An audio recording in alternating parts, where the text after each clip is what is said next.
August 2nd, 1990. Iraqi President Saddam Hussein orchestrates 140,000 Iraqi troops to invade neighboring Kuwait in response to Kuwait's alleged theft of Iraqi petroleum. And my country is under occupation. My people are suffering. And I appeal to you again for your assistance and help. This will not stand. This will not stand, this aggression against Kuwait.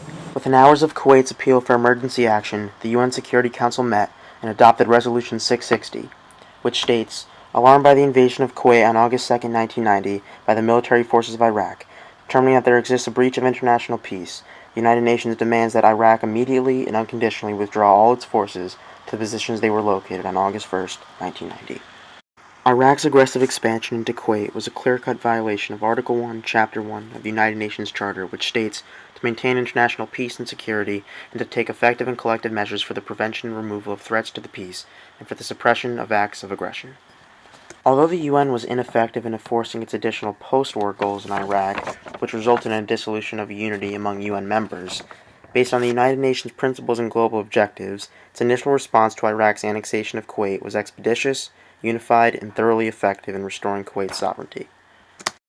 Within hours of the invasion, Iraq maintained full occupation of Kuwait. Iraqi atrocities were leaked from Kuwaiti refugees and inside sources who described the brutality that the Iraqis had brought upon them. Accounts were released to media outlets around the world, disturbing the UN members who continued to pass new resolutions. Initially seeking diplomatic solutions, the UN passed a series of resolutions beginning in August of 1990, including economic sanctions, humanitarian relief, and a naval blockade on Iraq. By the fall of 1990, all diplomatic efforts failed to dislodge Iraq from Kuwait.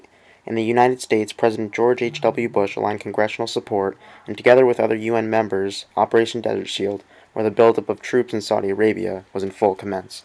On January 15, 1991, the deadline for Iraq to remove its troops out of Kuwait passed, and Resolution 678 allowed member nations to use military force to expel Iraqi troops from Kuwait.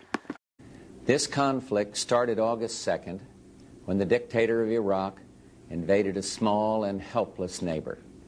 Kuwait, a member of the Arab League and a member of the United Nations, was crushed. Its people brutalized. 5 months ago, Saddam Hussein started this cruel war against Kuwait. Tonight, the battle has been joined.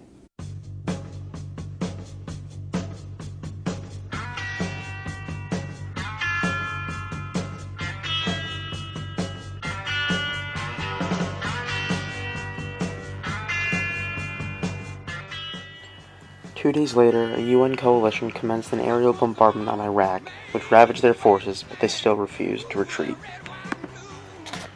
Knowing their fate, Iraq began to burn up Kuwaiti oil wells, and President Bush, in response, ordered a ground attack that was so devastating that it forced Iraq to surrender to the terms of the UN. The quick-term effectiveness of the United Nations response is clearly evident because within 2 months of unified military action, Iraq surrendered, and Kuwait's sovereignty was fully restored. However, in finalizing the terms of peace with Iraq, the UN passed resolutions which required Iraq to destroy all weapons of mass destruction, agree to future international monitoring, and require them to stop violent aggression against their civilian population. Resolution 668 states that the United Nations condemns the repression of the Iraqi civilian population, the consequences of which threaten international peace and security in the region. Once the pre-war order in the Middle East was restored, these post-war resolutions became extremely problematic. Iraq did not allow UN inspectors to monitor their weapon programs, and more importantly, the humanitarian situation worsened, as Saddam Hussein continued to inflict horrible acts upon Iraqi civilians, which caused thousands of them to flee. By 1998, the United States and Britain became exasperated with Iraq's violations of post-war resolutions, and eventually bombed Iraq without UN approval, destroying the unity that the United Nations members once had during the initial response to the war. Although the post-war long-term resolutions that required UN involvement in Iraq's internal affairs were unsuccessful, overall, the United Nations response to Iraq's aggressive expansion into Kuwait represents a moment in United Nations history where it was able to unify its members and use its influence to restore the sovereignty of a nation.